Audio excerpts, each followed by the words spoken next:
On a quiet Monday morning, my son dropped a manila envelope on my kitchen table and said, "Dad, pack your things. Make room for your grandson's family." My wife, still recovering from spinal surgery, whispered, "This is our home." He ignored her and left. When I opened the envelope, I found a moving truck reservation room assignments and their plan to force us out. But they had overlooked one crucial detail hidden in the property documents. Please note that some elements of this story are fictionalized for narrative and educational purposes. Names and locations are coincidental. The lesson, however, is entirely intentional. I want to tell you about the morning my son laid a moving truck envelope on my kitchen table and told me, not asked, told, that Reddy and I had 2 weeks to pack our things and clear out. It was a Monday, early September, the sort of morning that still holds a little summer warmth in it. Mild enough that I'd left the kitchen window open a crack while the tea brewed. Loretta was settled into the armchair near the back window, reading glasses on a paperback resting open across her lap. Welcome back to Grandpa's Revenge, where the stories are real, the people in them are ordinary, and the stakes are anything but. If stories like this one speak to you, stay close and follow along so you never miss the next chapter. Before we go further, I'd love to know, drop a comment below and tell me, do you think a family can come back from something like this, or is some trust gone for good once it's broken? A note before we begin: some details in this story have been shaped for audio storytelling, and any resemblance to specific people or events is coincidental. It's the truth underneath that matters. She was 3 months past the spinal surgery and had finally begun sleeping through the night. I stood there listening to the tea drip and let myself believe the worst was over, that we'd turned a corner. I should have known better than to think that. In my experience, steady is just the world pausing before it delivers the next blow. Kevin's car pulling up outside didn't trouble me. Since Loretta's surgery, he and Brenda had made a habit of dropping by sometimes with Colby and the grandchildren in tow. I'd read it as a good sign, the family circling around when it mattered. I poured a second cup and left it at the counter's edge, the way I always do when someone's on their way in. What caught me off guard was the number of car doors, one, then another, then two more, and then children's voices, loud and bright, filling the yard before anyone had even knocked. Kevin walked in ahead of the rest. My son is 48, built wide across the shoulders, carrying himself with the easy assurance of a man accustomed to getting his way. He runs the sales floor at a dealership on the other side of town. Smooth talker. The kind who can make an unreasonable proposition sound like plain common sense. Brenda came in behind him, 45, put together in a manner that always left me feeling a little shabby in my own kitchen. Then Colby, our grandson, 27, trailed in with his wife Amber and their 2 boys, who wasted no time turning the kitchen into a circuit. "Well," I said, smiling at them, "what's the occasion on a Monday morning?" Kevin's face didn't move. He laid a manila envelope on the table, slow, deliberate, the way a man sets down something he's been carrying for a while, and drew out a chair. Not the way a visitor sits. The way someone does when they've decided the room belongs to them. "Dad," he said, lacing his fingers together on the table, "we need to discuss the house." Loretta's eyes came up from her book. I watched her hand stop moving on the page. "What about the house?" Kevin spoke the next part the way a man reads off a shipping manifest. "Colby lost his rental. Landlord didn't renew. He's got 2 kids. Amber's only working part-time. They need somewhere they can count on. This house has 3 bedrooms. You and Mom are only using 1. I set my cup down carefully. "Kevin, say plainly what you're saying." He planted his elbows on my table and gave me a smile, patient, unhurried, and the patience in it is what made my chest go tight, because that's the smile of someone who practiced what he was going to say before he came through the door. "We've taken care of the details, Dad. There's an apartment over on Ridgeway Avenue. 1 floor smaller, much easier to manage. Right for where you and Mom are at right now. Brenda and I checked it out ourselves. It suits you." Brenda moved in at exactly the right moment, her voice carrying all the warmth of a well-rehearsed close. "We've already been in touch with the building manager. All you'd need to do is arrive. The rest, packing the moving truck, we'd handle all of it." My hands didn't shake. My chest was a different matter. "At this point in our lives," I said, repeating his phrase back to him. "Dad."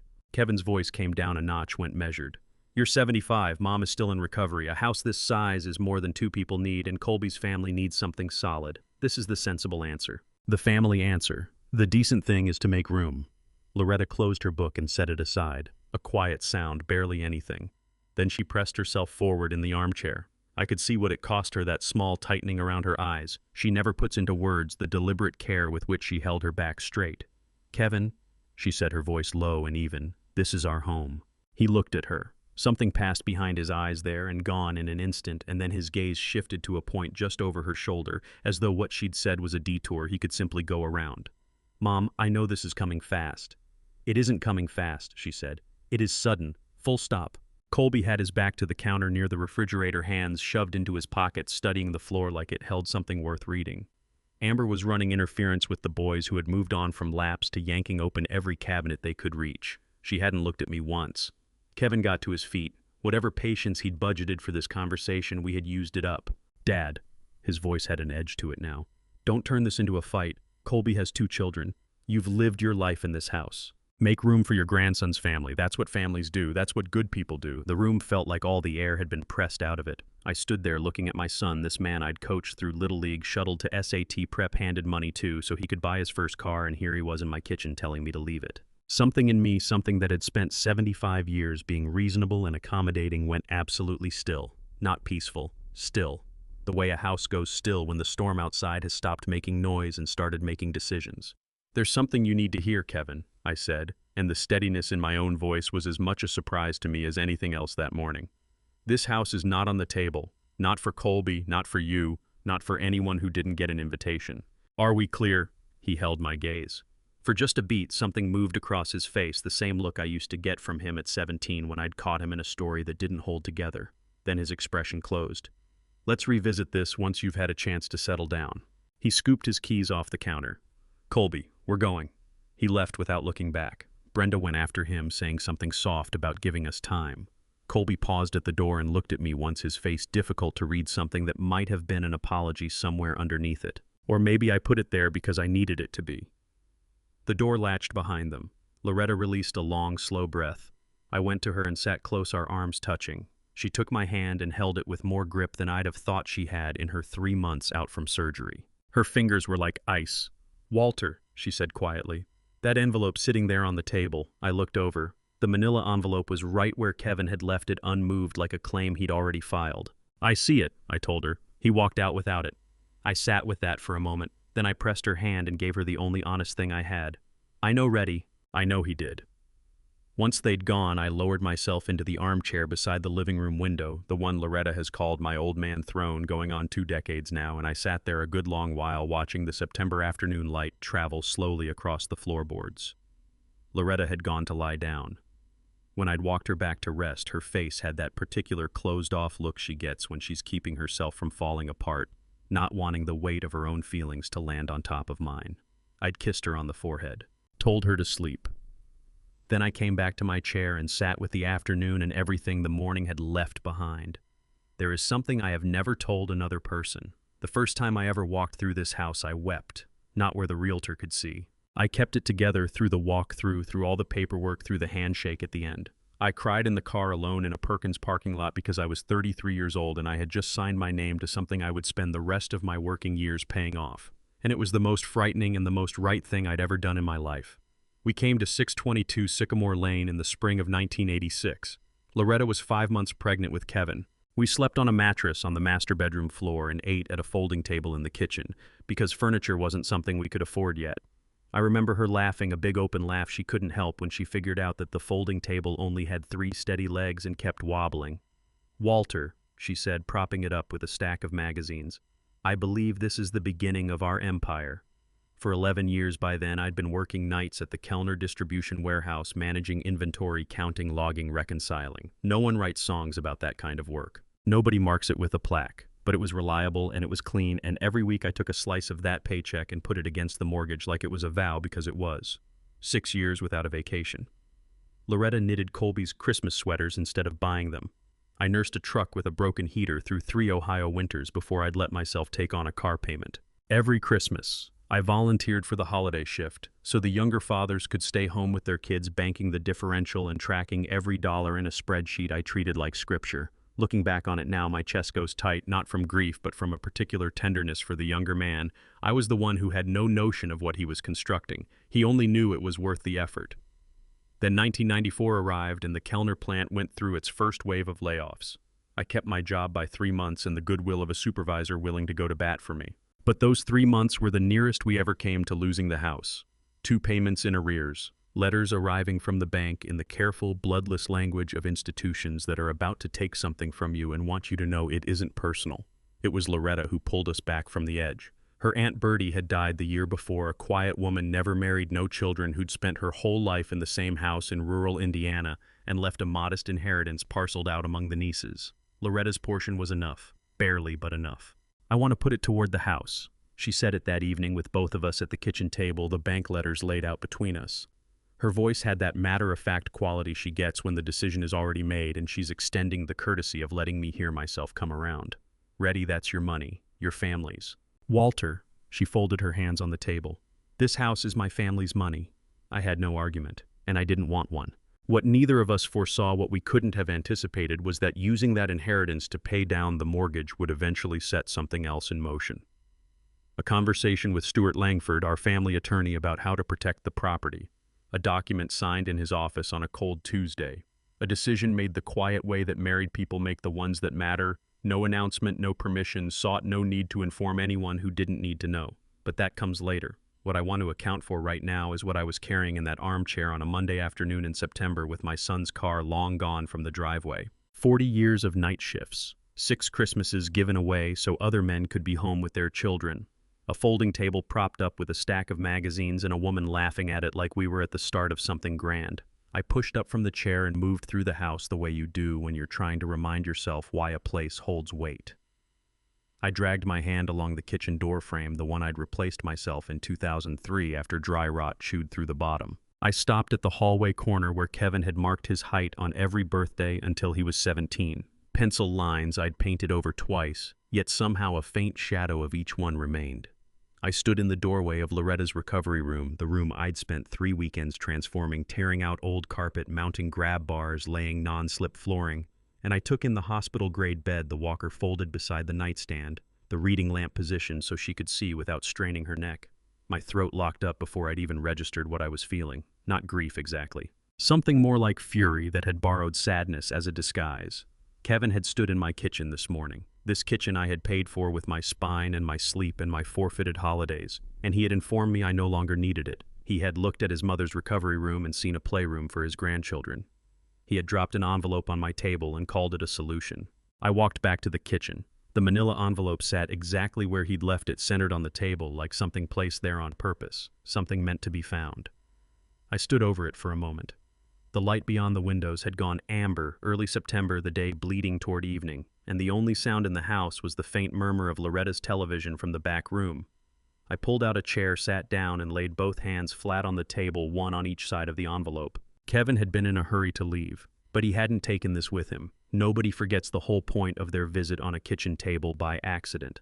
My pulse was running harder than it should for a man who was just sitting still, because something in me, the same instinct that had kept inventory accurate for 40 years, the instinct that could sense a short shipment before the count was done, told me that whatever was inside that envelope was not what this morning had appeared to be on its surface. I reached out and opened it. There is a particular kind of cold that has nothing to do with the temperature of the room. I felt it the moment I drew out the first page, a chill that started somewhere behind my sternum and moved outward slow and steady, the way ice takes a still pond. Not sudden, not dramatic, just even and relentless and profoundly, profoundly wrong. The top sheet was a U-Haul reservation confirmation printed on company letterhead with a booking reference number. The rental date was the second Saturday of September. Pickup from a U-Haul location on Route 62. The delivery address, and this is where my hands began to feel detached from the rest of me, was 622 Sycamore Lane, my address. The reservation had been made 8 weeks prior. 8 weeks. Loretta had still been in the hospital 8 weeks ago, still learning to sit upright without assistance, and my son had already scheduled a moving truck to my door. He never asked. I said it aloud to no one, to the empty room. He never once asked. I turned to the next page. A handwritten note on a small sheet of yellow legal paper. Brenda's handwriting, I knew it from years of birthday cards, the tight angular print. But this was no birthday card. It was a room assignment chart. Master bedroom, Colby and Amber. Back recovery room, kids playroom, remove medical equipment first. Walter and Loretta studio apartment, Ridgeway Avenue. She had written remove medical equipment first, the way you jot down pick up milk. A line item. My wife's grab bars, her hospital bed, her walker obstacles to be cleared before the rightful occupants could move in. My jaw clenched until my back teeth ached. I kept reading. The pages that followed were print-out screenshots, actually, of a group text conversation. The chat was called Moving Day with a small truck icon beside the name. 9 people were listed in the thread. My name was not one of them. The oldest message was from 6 weeks back. Brenda had written it. All right, everyone, we're locked in for the second Saturday of September. Who has a truck or can get one? We'll need at least 2 people who can handle the heavy lifting. Kevin had replied, "I'll take care of the U-Haul. Colby, you and Amber start going through what you want to keep from the rental." And then, and this is the message that made the edges of my vision go soft, Colby had written back, "Grandpa's place is actually really nice. The backyard is huge. The kids are going to love it. Grandpa's place. Not the house. Not where Grandpa and Grandma live. Not a question. Not even a pause. Just Grandpa's place stated as fact, as though the title had already transferred and I simply hadn't been informed. I pressed one hand to the table to keep it from trembling. The next message was from someone named Darlene B. Kevin's Aunt Darlene, his late mother's sister, a woman I had crossed paths with perhaps twice in the past decade. So sweet that the family is rallying like this. Walter and Loretta must be so relieved to have the support. Relieved. She believed we were relieved, because not a single person in that group chat, not one, had thought to mention that Walter and Loretta had not been told, that Walter and Loretta had not agreed, that Walter and Loretta were not parties to this arrangement. They were the property being reassigned. I leaned back in the chair and looked up at the ceiling. The kitchen light gave a faint buzz. Outside, a car went by, its headlights sweeping once across the window, and then the dark settled back in.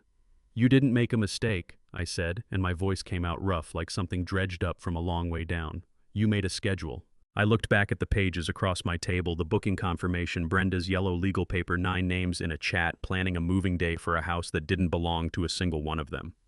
And I thought about these past 2 months. Kevin and Brenda showing up regularly, always upbeat, always ready to help. Kevin hauling in groceries. Brenda arriving with flowers for the counter.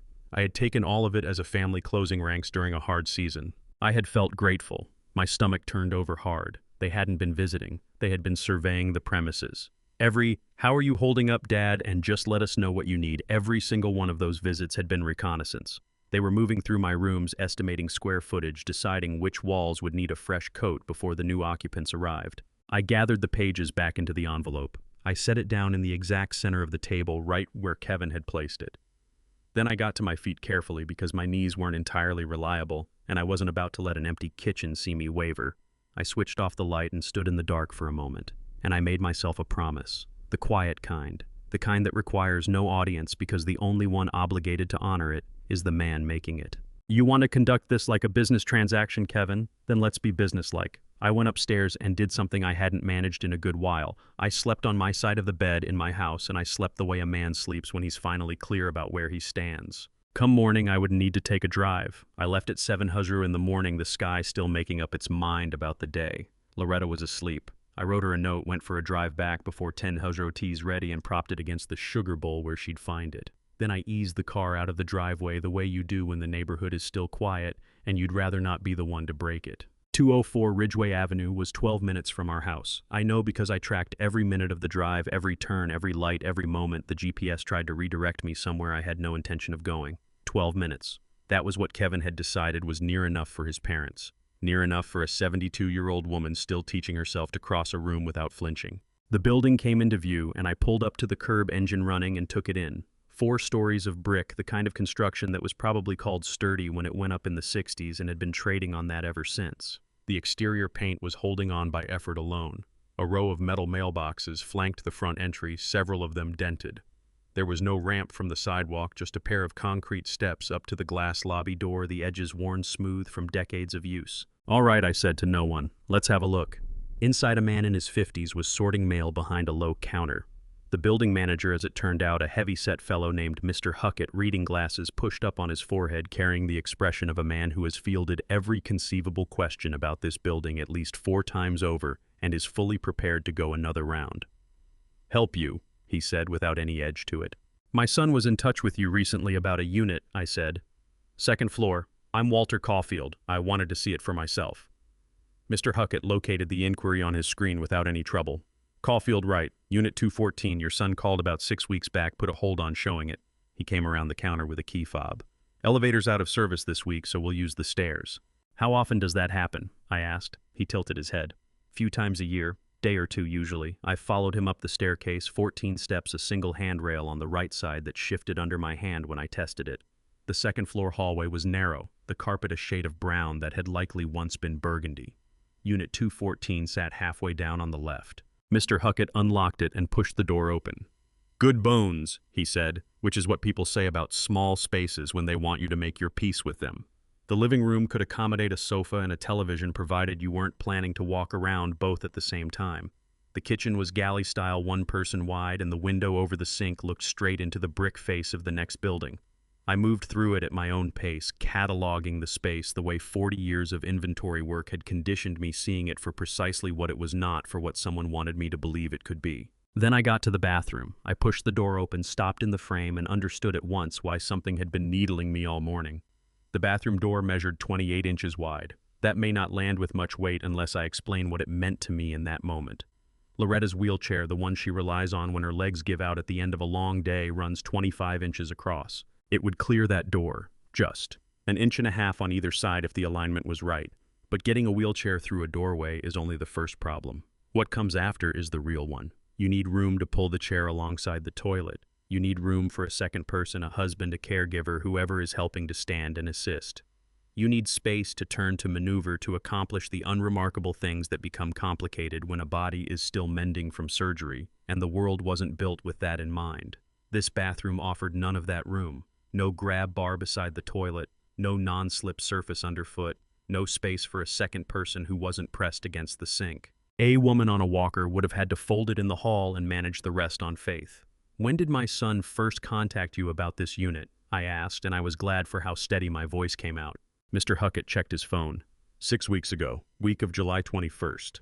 The same window as the U-Haul reservation, the same window as the group chat.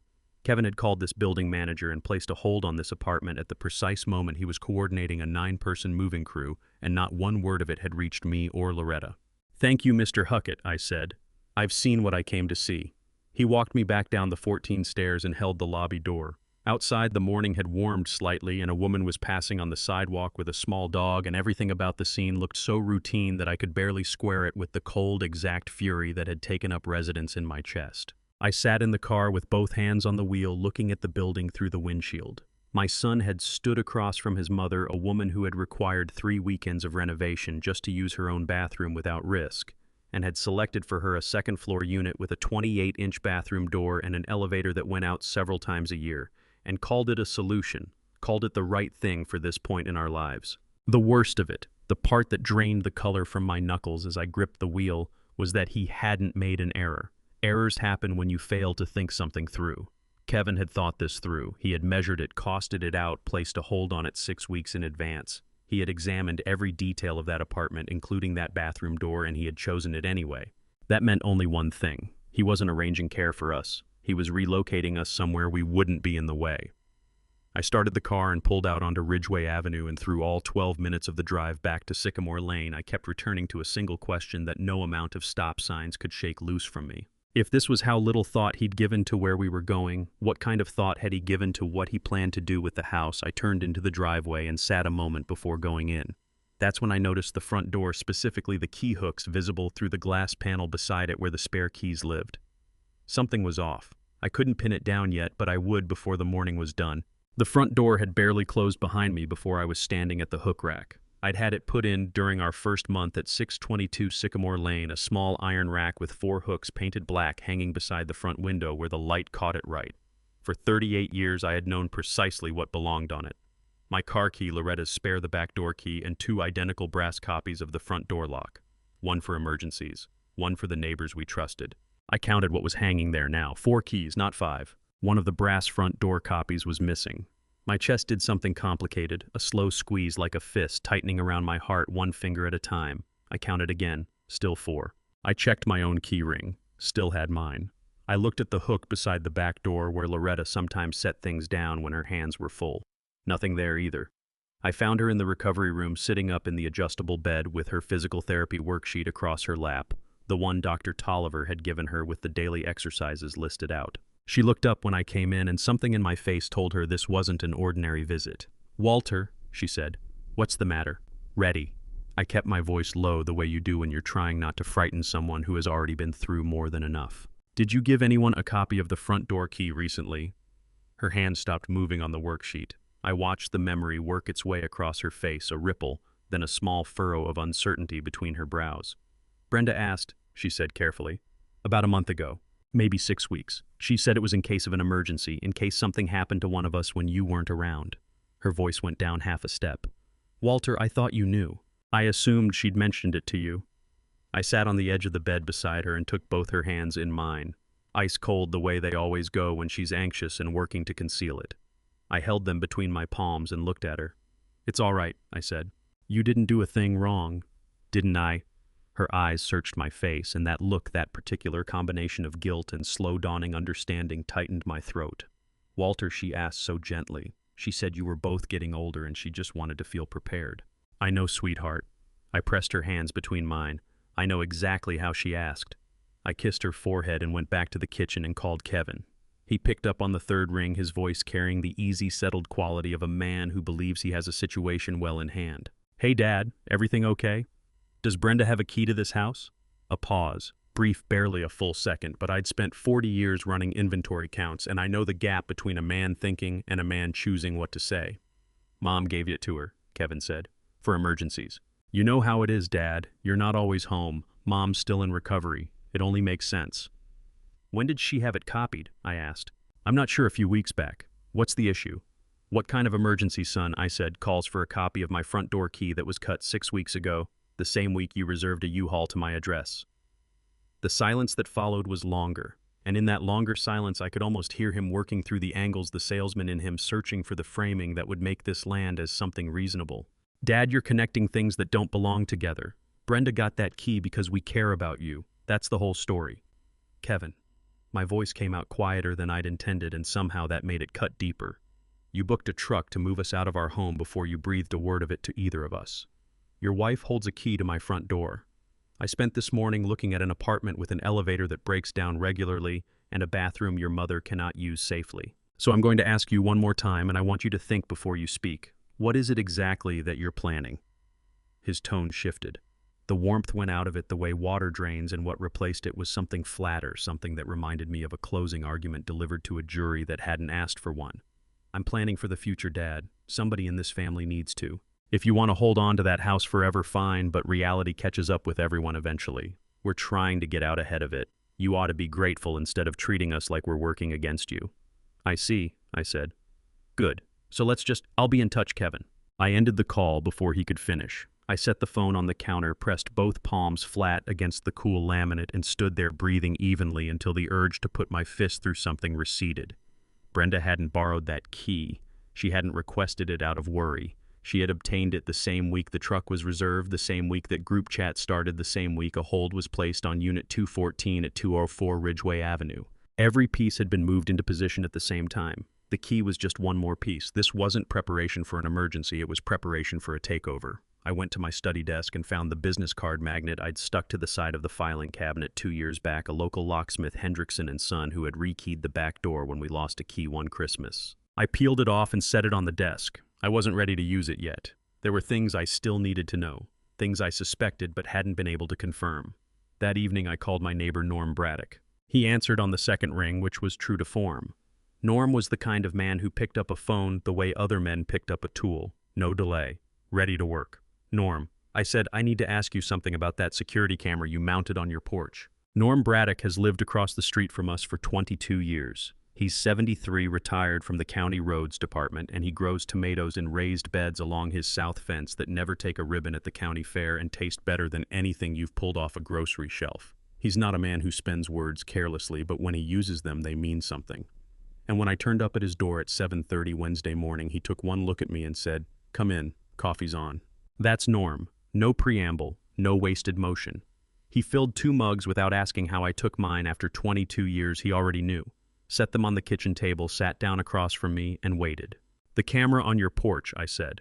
What range does it cover? Front of my property, both directions along the street, and your driveway back about 15 feet. He wrapped both hands around his mug. Why? I told him. Not everything, not the envelope, not Ridgeway Avenue, not the key. Just enough. I said I had reason to believe someone had been inside my house without permission on a particular day. 3 weeks ago, a Tuesday morning when I'd driven Loretta to her follow-up appointment at the orthopedic clinic.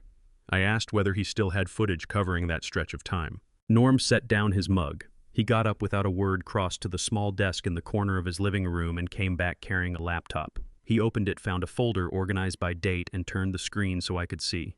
I keep 30 days, he said. I'd been meaning to say something to you. Something felt off to me, but I didn't want to raise a fuss if it turned out to be nothing. He clicked the file open. The footage was sharp. Norm had invested in a decent camera, the kind that holds its clarity even when there's movement in the frame. The timestamp in the corner read 9:47 a.m. I recognized my own driveway. I recognized the maple at the edge of the property, and I recognized the car that rolled up and stopped along the curb. Kevin's car. My son got out first, and even through the flat perspective of a security feed. His body language was easy to read. Relaxed. Unhurried. A man going about his ordinary business.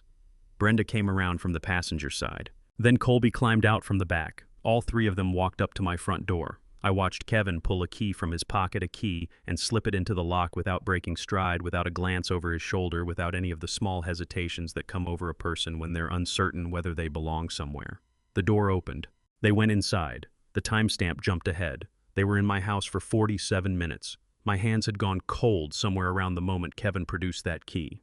By the time the footage showed them filing back out, I couldn't have told you what the temperature was in Norm's kitchen. Colby came through the door last. He was carrying something.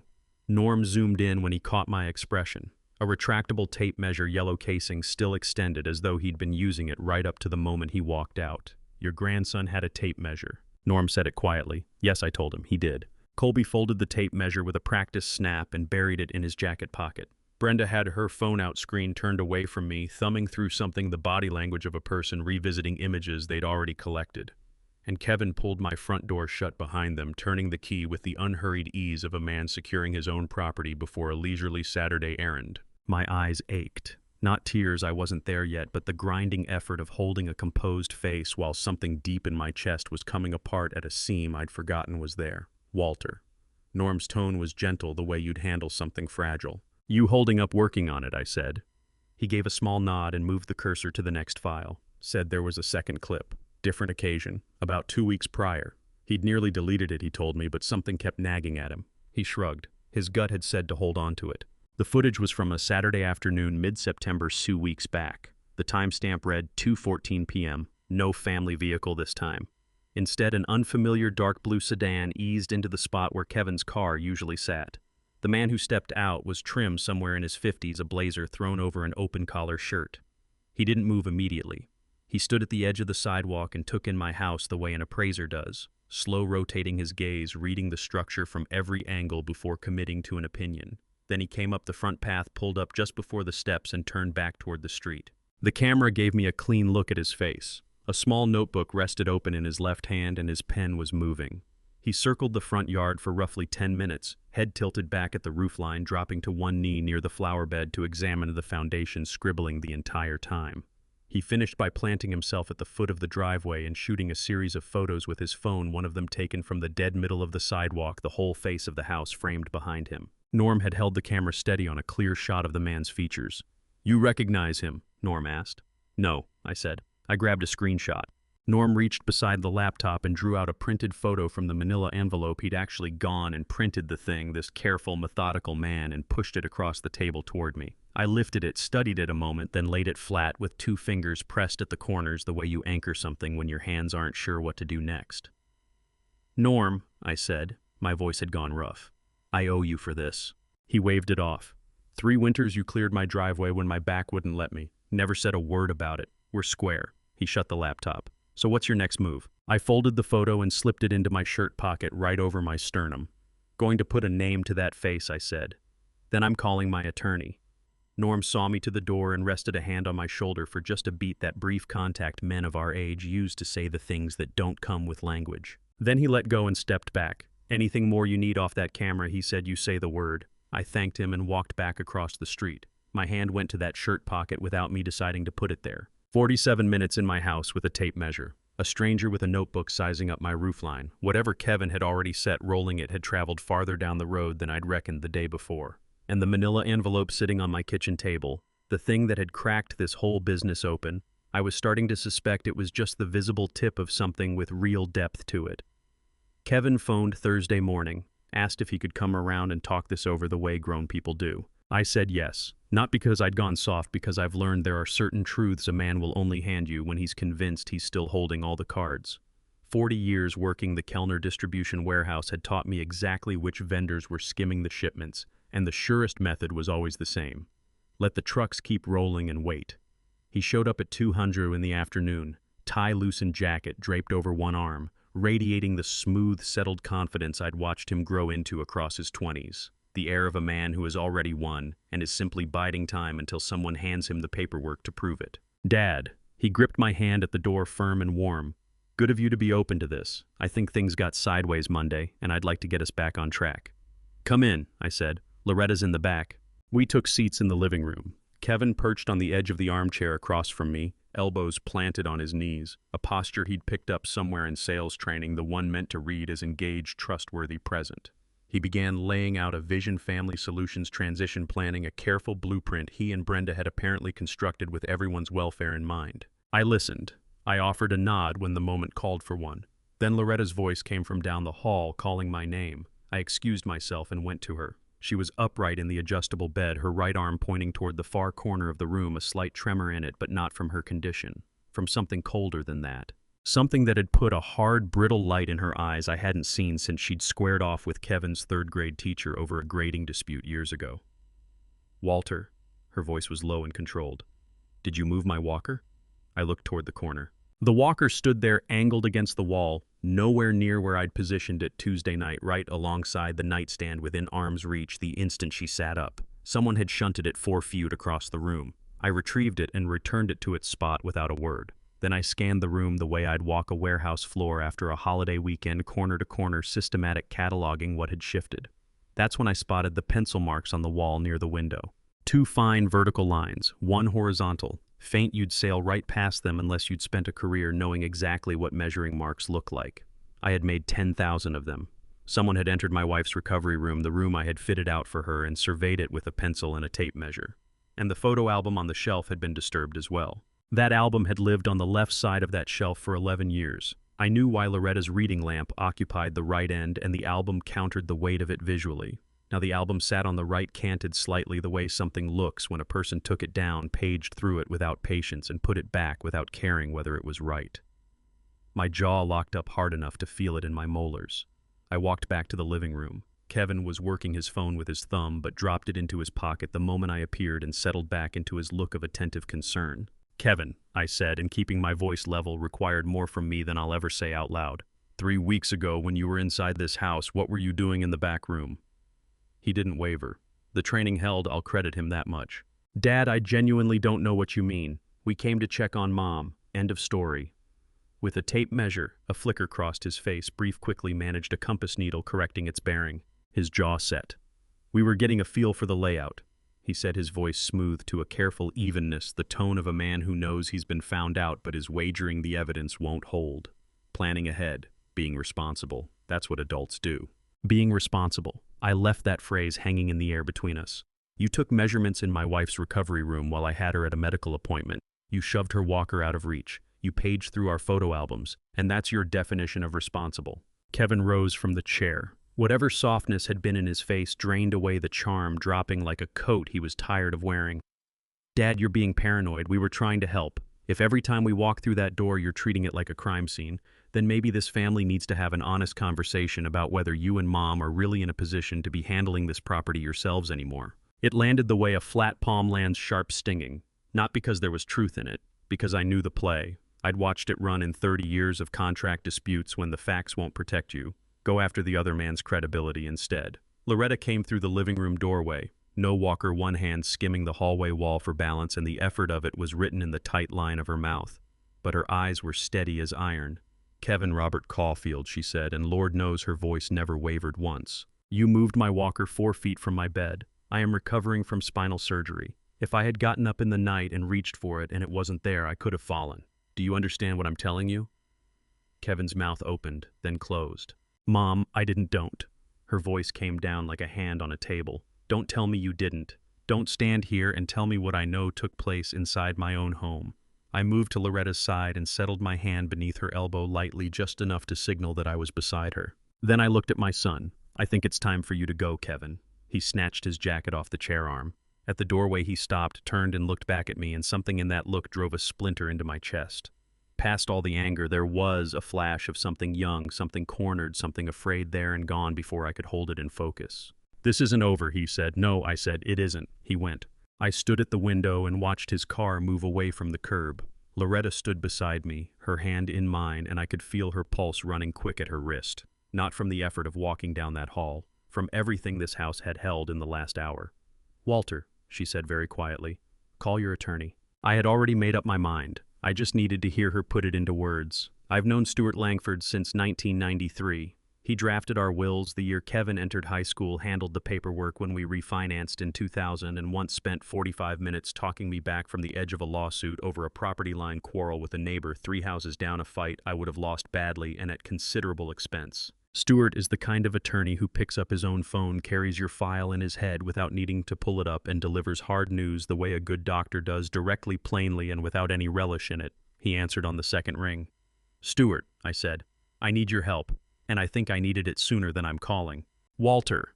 His voice was warm and unhurried, the voice of a man with solid leather chairs who has watched most of what human beings will do to one another and long ago stopped being startled by it. "Tell me what's happening." So I did. All of it, from the manila envelope on Monday morning to the U-Haul reservation dated 8 weeks back, from the copied key to the apartment on Ridgeway Avenue with the 28-in bathroom door from Norm's camera footage to the pencil marks on the wall of Loretta's recovery room. I talked for 18 minutes without a break, and Stuart listened without cutting in once, which is one of the things I've valued about him across the years. He lets you empty the whole account before he starts drawing conclusions. When I finished the line, held quiet for exactly 3 seconds. "Walter," he said, "you were right to call, but I need to put one question to you before we talk about where to go from here. Do you still have the trust documents, the ones we drew up in 1994 and amended in 2021? My heart made a slow, heavy beat. "They're in the fireproof box," I told him, "where they've been for 30 years. Blue metal bottom shelf of the study closet." "Good." I heard Stuart exhale, not quite relief, more the sound of a man setting aside a weight he'd already braced himself to carry. "Walter, I'm going to say something, and I want it to land. Kevin is about to discover that he has been building plans around something that was never actually his to take." My grip on the phone tightened a fraction. "Tell me what you mean." "A revocable living trust," Stuart said, and his voice took on the measured clarity he reserves for things that matter. "Is a legal structure in which you transfer title to your property, your house, into a trust that you control entirely. You and Loretta serve as what we call the trustees, which means every decision about that property remains yours for as long as you are both living. You can sell it, renovate it, refinance it, everything an owner does. Nothing in your day-to-day life changes." "I know all this, Stuart," I said. "We signed it. I know you do. I'm walking through it because what follows is the part Kevin has never been told." A brief pause. "When we amended the trust in 2021, when you and Loretta came in quietly without a word to anyone, we rewrote the successor provisions, the instructions governing what becomes of the property after you're both gone. Kevin has always carried the assumption that he was the primary heir. He assumed it because no one ever corrected him. And because that assumption was never challenged, he has spent years treating your home like a bequest he was simply waiting to collect." My throat tightened. "The amendment changes that entirely," Stuart said. There was something in his tone, not satisfaction but a firm steadiness, the sound of a man who helped build something that held and was glad to find it still standing. "But Walter, what concerns me more at this moment isn't the inheritance. It's what you've described this week. Your son used a duplicated key to enter your home without your knowledge or consent. He and his family measured rooms and photographed the interior while you were away. These are not gray areas. What are they then?" "In Ohio," Stuart said, "entering someone's property without authorization, even using a key the owner never sanctioned, can rise to criminal trespass. At a minimum, it's civil trespass. The fact that he's your son does not change the legal category. It only makes it harder to sit with." I pressed the heel of my hand flat against my chest. The ache that had been living there since Monday, the one I'd been writing off as indigestion. "What do I need to do?" I asked. "First, hold off on changing the locks. Don't do it until I tell you the timing is legally clean, because sequence matters here. Second, come to my office tomorrow morning. Bring the trust documents if you're able, but come regardless. I need to see you face to face." A pause. "And Walter, there is something else I have to go over with you when you're here. Something that came to my attention about 2 years ago. At the time, the bank had already declined the application and I had no way to verify who had filed it. I didn't want to put a weight on you over something I couldn't yet stand behind. I waited too long to call. I'm sorry for that." The way he said it sent my stomach dropping 3 in. "What kind of something?" I asked. "Tomorrow," he said, quiet but firm. "I'd rather put it in front of you in person. It's not a conversation for the phone." After we hung up, I walked to the study. The closet held that smell of cedar and old paper, the particular scent of a space that keeps things you rarely open but cannot afford to lose. The blue metal box was exactly where I'd placed it in 1994 on the bottom shelf where I had checked it twice a year every year since the way you test a smoke detector, not because you anticipate a fire, but because you respect what fire can do. I lifted it out and carried it to the desk. I didn't open it. I just placed both palms flat on the cool metal lid and stood there in the stillness of my study, 30 years of our lives pressing back up against my hands. Kevin had walked through this house with a tape measure. He had drawn up plans for these rooms, these walls, the life Loretta and I had constructed together across 5 decades. What he had never thought to ask about was what lived inside this box. Tomorrow morning, Stuart was going to show me something I wasn't sure I was prepared to see. But tonight, I had my hands on the one thing in this entire situation that could not be taken from me without my signature on a document, and that signature wasn't going anywhere. Stuart's office smells like old paper and good coffee. Not the kind that drips out of a pod machine, the real kind. Brewed in a pot that's been sitting on a burner since 6:30 in the morning, strong enough to hold a spoon upright. I've sat in that office a dozen times across 30 years, and it has always smelled exactly the same. On a Friday morning when the ground under everything I knew felt like it was shifting, that constancy was more of a comfort than I would have thought possible. Stuart was already seated at his desk when his assistant showed me in. He rose to shake my hand. He has done that every single visit across all these years, never once treated me as anything less than a man worth getting to his feet for, and gestured to the chair across from him. "How's Loretta?" he asked, filling a mug without waiting to be asked. "Stronger than she looks," I said, which has always been the truth. He nodded, and something moved briefly through his expression, a warmth that was real and didn't linger.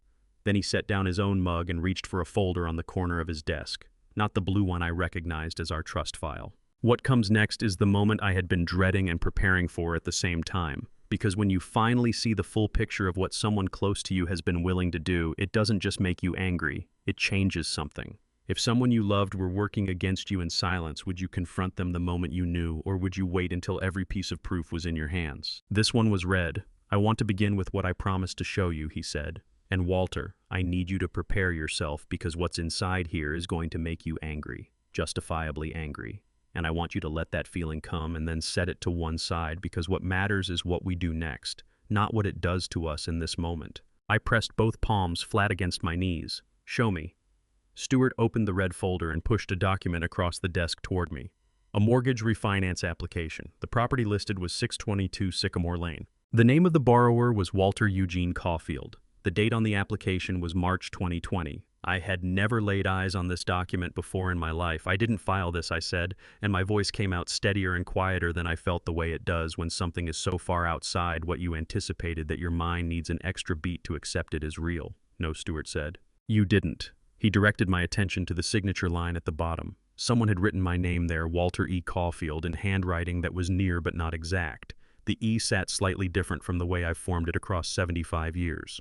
The loop of the C just a fraction too open. The application was submitted to Heritage Trust Bank in March of 2020. Stuart said, his voice careful and level.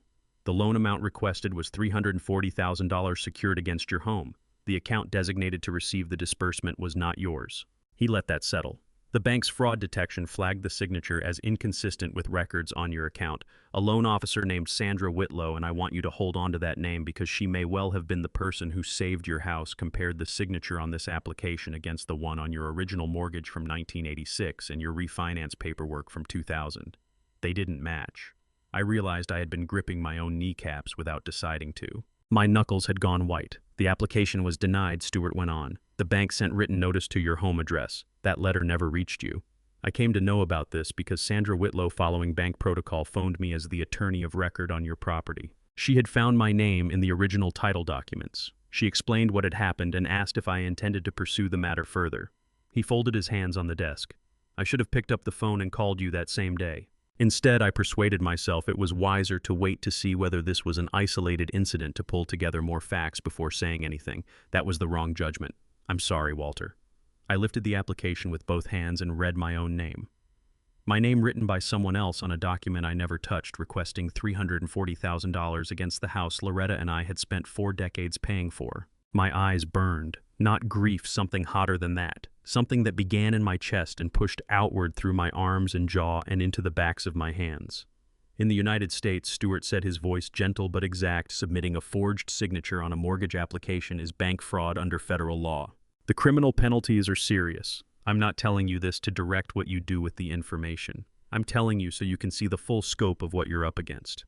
I put the document down. I breathed in through my nose and out through my mouth the method the VA cardiologist had walked me through after my blood pressure scare 3 years ago. I waited until my hands were steady again before I said anything. "Stuart," I said, "tell me about the trust." He closed the red folder and opened the blue one. Our trust documents, the original 1994 version and the amendment Loretta and I had signed in his office on a cold Tuesday in February 2021. Just the two of us, no word to anyone that we were coming. When you and Loretta amended the trust 2 years ago, Stuart said you revised the successor provisions, the instructions for what becomes of the property after you are both gone. Under the original 1994 version, Kevin was the primary beneficiary. Under the 2021 amendment, he rotated the document to face me and pointed to a paragraph near the foot of the second page. The property is to be sold following the death of both trustees, and the proceeds are to be placed into an educational fund for your great-grandchildren, administered by an independent trustee appointed by this office. Kevin receives nothing from the property. The room went very quiet. "He doesn't know," I said. "He has never been told," Stuart confirmed. "He has assumed for 30 years that your home was his eventual inheritance. That assumption was never corrected, and so he built his plans on the foundation of it, plans that, as you've described this week, have grown increasingly aggressive." I thought about Kevin standing in my living room on Monday morning, radiating that practiced, easy confidence. The forward lean, the clasped hands, the manner of a man presenting a foregone conclusion. He hadn't simply been arrogant. He had been working from information he believed was airtight. "He thought the house was already his," I said. "Yes," Stuart held my gaze, "and now we are going to show him it never was." He took me through the next steps, what to document, what to leave alone, how to time the lock change without legal exposure. We talked for another 40 minutes. By the time I got to my feet to leave, the red folder was secured in Stuart's cabinet. The trust documents were back in my hands, and something that had been rattling loose in my chest all week had finally settled into place. I thanked him at the door. "Walter," he said, "one more thing. When I spoke with Sandra Whitlow at the bank, she mentioned that the denied application had been accessed twice afterward. Someone checked its status online using your account login credentials." My grip tightened on the doorframe. "Someone was watching to see if it had gone through," I said. "That's what it looks like," Stuart said. "Drive carefully, and call me the moment anything changes." I drove home with the trust documents riding on the passenger seat and a very particular settled fury occupying my chest. Not the hot, ragged kind that makes a man say things he'll spend years wishing he could take back. The cold kind. The kind that has already decided what it's going to do and is simply choosing its moment. When I turned onto Sycamore Lane and pulled into the driveway, I could see Loretta through the front window. She was at the kitchen table, both hands wrapped around a mug of tea, an envelope lying flat on the table before her. She wasn't reading. She wasn't looking toward the street. She was waiting with the particular stillness of a woman who has been holding something by herself and has finally resolved to set it down. She looked up the instant I came through the door. Not surprised she'd heard the car in the driveway. She'd been listening for it. Loretta has always carried that kind of awareness of me, the way you develop an instinct for the person you've spent 52 years alongside. She can read the difference between how I close a car door when the day went well and how I close it when it didn't. This time she had heard both things in that single controlled click. A man keeping himself in check, and her eyes were already working on my face before I'd set my keys on the rack. The envelope sat on the kitchen table between us like a third party in the room. Letter-sized, plain white, Kevin's handwriting on the front. Not Mom and Dad, just Mom in the careful cursive he uses when he wants something. A paper-clipped sheaf of documents showed at the top where the flap hadn't been sealed all the way. "Ready," I said, pulling out the chair across from her and lowering myself into it. "What is that?" Her hands drew tighter around the mug. Her knuckles whitened against the ceramic and she pressed her lips together, the expression she wears when she's made up her mind to say something that's going to cost her something to say. "He came in July," she said. "A Tuesday. You were at the VA clinic for your annual checkup. I had no idea he was coming, no call, no message. He simply pulled up and knocked." My chest drew tight. "Kevin came here alone in July. He sat right there." She gave a small nod toward the chair beside her. "He was so gentle about it, Walter. That's the part I keep returning to. I was gentle and warm, and he called me Mom, and he said he was worried about us. He said you'd been more forgetful lately. I haven't been forgetful. I know that." Her voice frayed slightly at the edges. "I know that." But he said it so casually, as though it were already settled, as though I'd long since agreed with him. And I caught myself nodding even though I didn't intend to, because that is what Kevin does. He manufactures agreement that was never actually there. She pushed the envelope across the table toward me. He said there were some documents that needed to be dealt with to protect the house. He said it was routine estate planning, nothing out of the ordinary, just tidying up some paperwork so everything would be in order if something happened to either of us. Her voice dropped half a register. He put a pen in my hand, Walter. He actually placed it in my hand. I opened the envelope with hands that were steadier than they had any right to be. Inside was a 2-page document, a deed transfer form pre-filled. The property listed was 622 Sycamore Lane. The transferring party was Walter and Loretta Caulfield. The receiving party was Kevin R. Caulfield. A signature line sat at the bottom for each of us, and next to Loretta's line, a small yellow sticky arrow aimed directly at the blank. Someone, Kevin or Brenda. I would never know which one had filled in every field but the signatures. They had done all the preparation, every bit of it. The only thing left was Loretta's hand on a pen. My vision went slightly soft at the edges. Not from tears, from the effort of keeping the fury compressed inside my own body where it belonged instead of letting it loose in the kitchen where it would do nothing useful. "Did you sign?" My voice came out barely above a whisper. Loretta shook her head, and the relief that moved through me was so physical it felt as though my spine had turned to water. "I asked him exactly what I was signing," she said. "I told him I needed to understand it before I put my name to anything." He grew impatient, not shouting, but that tight-jawed impatience of his, the kind he thinks no one picks up on. She sat a little straighter in her chair, and despite everything, a wave of pure love rose in me for this woman who had held a pen with her son watching and set it back down. He told me I was making too much of it. He said it was just paperwork. I told him I wanted to speak with you first. He left angry. He left angry, I repeated. He said. She paused, pressed her lips together once more. He said, "Mom, I just need you to sign. It's not a big deal. You're making this harder than it needs to be." The pen that had been placed in her hand. The pre-filled deed. "I just need you to sign." I got up and went to the window. The backyard was the same as it had always been. The garden bed Loretta hadn't been able to tend this season, the dogwood tree I'd planted for her 40th birthday. The fence I'd replaced board by board 2 summers back because I couldn't manage the whole run at once. But one board at a time was something I could manage. 37 years of one thing at a time in that yard. "Why didn't you tell me?" I asked. And I kept my voice gentle because I already knew the answer. I needed her to hear that I understood it, not that it had hurt me. She made a sound that broke my heart clean through, not quite crying, not quite a laugh. Something suspended between the two. The sound a woman makes when she has been carrying a stone in her chest for 3 months and is finally allowed to let it go. "Because of the way you're looking right now," she said. "Walter, I could not bear to watch you look at your son the way you're looking right now. Not then. I wasn't ready for it." I turned back from the window. She was crying now quietly, the tears moving down her face without any performance, the way Loretta cries when she doesn't want to make it about herself but has finally run out of room to hold it. I crossed to her and put my arms around her carefully, the way you hold someone still in the middle of healing, one hand across her back between her shoulder blades, the other gentle against the side of her head. I held her while she cried into my shoulder for a little while. "You did exactly right," I said into her hair. "You asked questions. You set the pen down. You held the line. You did exactly right. I should have told you sooner. You're telling me now." She drew back and looked at me, eyes red, jaw set. "What did Stuart say?" I looked at my wife, this woman who had been placing herself between me and harm for 52 years. Sometimes without realizing she was doing it, sometimes knowing precisely what she was doing, and I thought about what was in that red folder on Stuart's desk, about the loan application carrying a forged signature, about the trust document Kevin had never read and never thought to ask about. Stuart said I told her that everything is going to be all right. She held my gaze for a long moment, searching it for something she needed to find there. "Do you believe that?" she asked. I picked up the pre-filled deed from the table. I looked at the empty signature lines. I looked at the yellow sticky arrow pointing at the place where Loretta's name was meant to go. "I believe," I said carefully, "that Kevin made a very significant mistake, and I believe we're going to let him find that out for himself." That evening after dinner, the phone rang. It was our grandson Colby.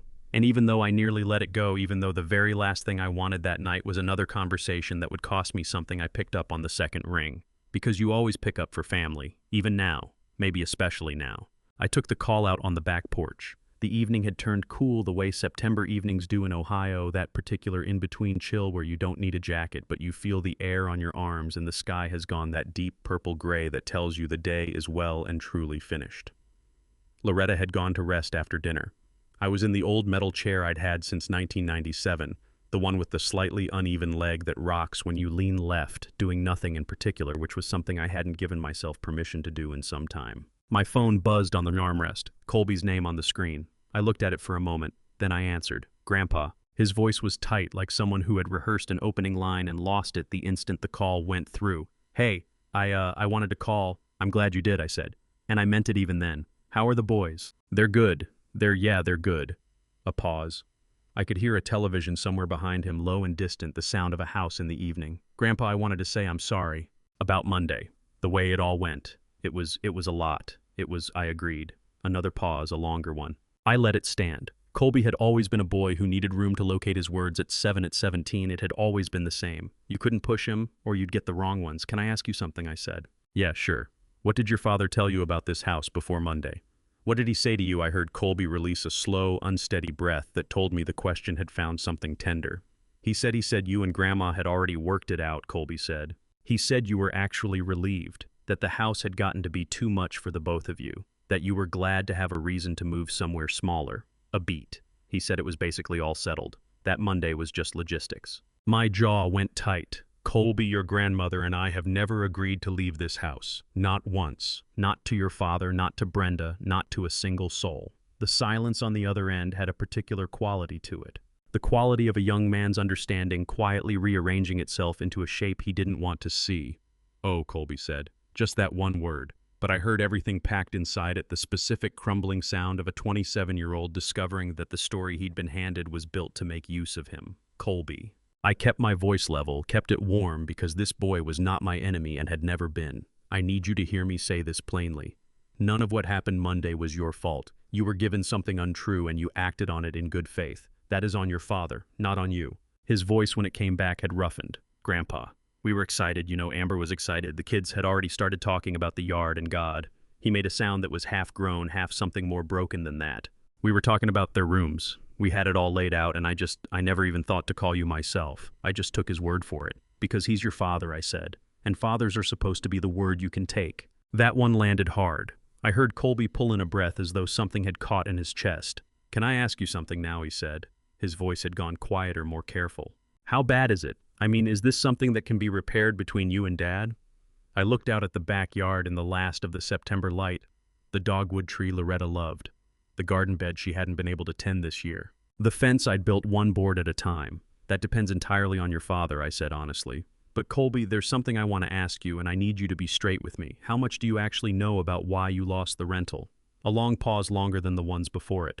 "We got behind," Colby said carefully. 4 months, the landlord filed. "We moved out before it went any further, and your father knew about this." Yeah, he knew. He said he'd help us figure something out." Colby's voice shifted then, something moving through it, a note of slow realization that made my chest ache for him. He knew for a while, actually, before we'd even told Amber's parents. He was the first person I called. I closed my eyes for just a moment. There it was. Kevin had known about Colby's housing situation before the eviction was ever filed. And rather than helping his son find a way through it, rather than offering the deposit money I'd eventually put forward, rather than helping Colby work something out with the landlord or locate a new place, he had held that information back. Kept it in his pocket like a card, waiting for precisely the right moment to play. The moment being when he needed something that would make it impossible for me to say no. My grandson's family losing their home had not been the reason for what happened Monday morning. It had been the leverage. "Colby," I said, keeping my voice as even as I could manage with the quiet fury burning behind my ribs.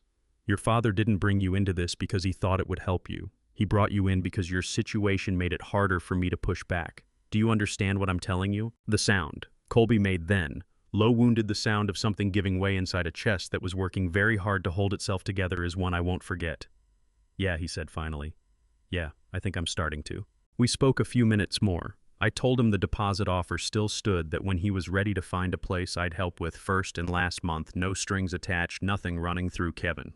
He said he needed to talk it over with Amber. I told him to take whatever time he needed. After we hung up, I sat out there with the phone in my hand and the September dark gathering around me, and I thought about what it costs a man to turn his own grandson into a prop in a scheme he'd never explained to a living soul. My phone buzzed again. A text. Unknown number. 2 words and a link. I nearly didn't open it. But something about the timing coming right on the heels of Colby's call right after everything that week made me tap it. I learned later it was Norm. He'd run the address through a property alert he'd set up years back for his own neighborhood, and my address had triggered it. He hadn't wanted to call. He thought I should see it for myself first, without his voice in my ear shaping how I felt about it. I tapped the link. and what loaded on my screen made my hand go cold so fast I nearly dropped the phone. The page came up slowly the way pages do when your hands are slightly unsteady and you keep almost losing your grip on the thing. It was a real estate listing. Clean design, professional photographs, the kind of website a company spends real money on to look credible. The name at the top read Swift Deed Realty Fast Cash Offers No Hassle Close in 14 days. The property in the listing was my house, 622 Sycamore Lane. There was the maple tree in the front yard I'd paid to have trimmed 3 summers back. There was the porch with the slight sag on the left side that I'd been meaning to get to. There was the front window where Loretta's reading chair showed as a soft shape through the curtain. My house photographed from the sidewalk listed on a cash-buy real estate website I had never contacted, never authorized, never heard of. The listed price was $241,000. I sat very still in that porch chair for a long moment, the phone screen glowing in the September dark. The market value of our home, I knew this because Stuart had mentioned it when we updated the trust, was approximately $287,000. The gap between those two figures was $46,000. That is not a rounding error. That is not an opening position in a negotiation. That is the price you accept when you need something gone quickly, and the money isn't yours to begin with. I called Norm. He picked up on the first ring, which told me he'd been awake, which told me he was the sort of man who stays awake when something is still unsettled. I had always valued that about him. Norm, I said, I need you to look something up. I'm going to send you a number. Then you text back what you find, send it, he said. I forwarded the link and sat there taking in the night sounds. A dog somewhere down the block. A car passing on the main road 2 blocks over the particular stillness of a residential street at 9:00 in the evening, and I thought about what I was actually looking at. A cash-buy company. I'd seen advertisements for operations like Swift Deed on bus benches and late-night television. We buy houses as is any condition, fast, close, guaranteed. They go after people who need out in a hurry.